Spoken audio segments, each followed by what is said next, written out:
Mary Beth Labate, thanks so much for being here. Glad to be here, Dan. So last week we saw SUNY Oneonta close as the first SUNY school to close. You represent private and independent colleges and universities.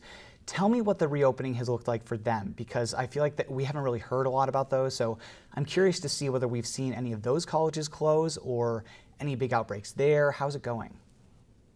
Yeah, thanks for asking. Really important issue right now. We've been working on it since May. And I'd say at this point, knock on wood, things are going quite well. But we realize that we have to remain vigilant. We've had no major outbreaks on our campuses. Many of our campuses have been engaged in surveillance testing, pooled testing, individual testing. And at this point, it's really paid off. But we know that that can change in a heartbeat. So we are remaining vigilant in testing and in monitoring student behavior and really encouraging students to do the right thing. You know, that's a really interesting point with the surveillance testing, especially with Oneonta, because I know that Hartwick College, which is a private college in Oneonta, tested all of their students as they came into campus. As of last week, I think Hartwick was reporting 12 or so, less than a dozen cases, compared to Oneonta's more than 400 cases. So how often are these private schools testing their students as they come onto campus? And is it a continuous testing? And do you think that it should fall on the private colleges to do this testing for students?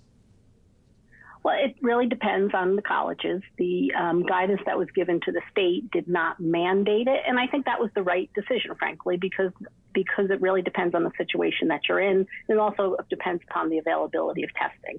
We put out a report in May, Dan, that really highlighted the importance of a public-private partnership to allow testing to be done on a more wide-scale basis. So a lot of our campuses have been working since May to find that testing and find it at a price point that's affordable, because these tests can be extraordinarily expensive.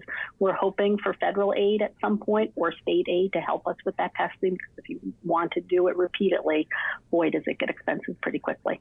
Yeah, how does the financial fallout affect the private and independent colleges? Because we hear a lot about the state cuts to SUNY schools because they're public entities, obviously, but how does it work for private and independent colleges? You might have some drops in student aid, state aid. What are we looking at here? Yeah, I'd say the biggest issue is the funding that goes, student aid that goes directly to the students to help pay for room board tuition. So the state has provided a pretty generous program called the Tuition Assistance Program. Unfortunately, it, like most other programs, has been, it appears, subject to a 20% withhold. We're hoping that withhold is not permanent. It would really be a blow to students who have already pieced together their financial aid for the year and how they're going to pay their tuition. So if this hole were to develop right now, it would really leave families and institutions scrambling. So it's it's a very important program, and a 20% cut would be pretty devastating. How much money are we talking here? Do we know quantifiably how much money the state is cutting? Or I guess that probably depends on each school because it depends on the specific student, right? Correct. There's about, in total, between publics and privates, the state spends about $900 million on TAP. So if you think about, 20% of that would be 180.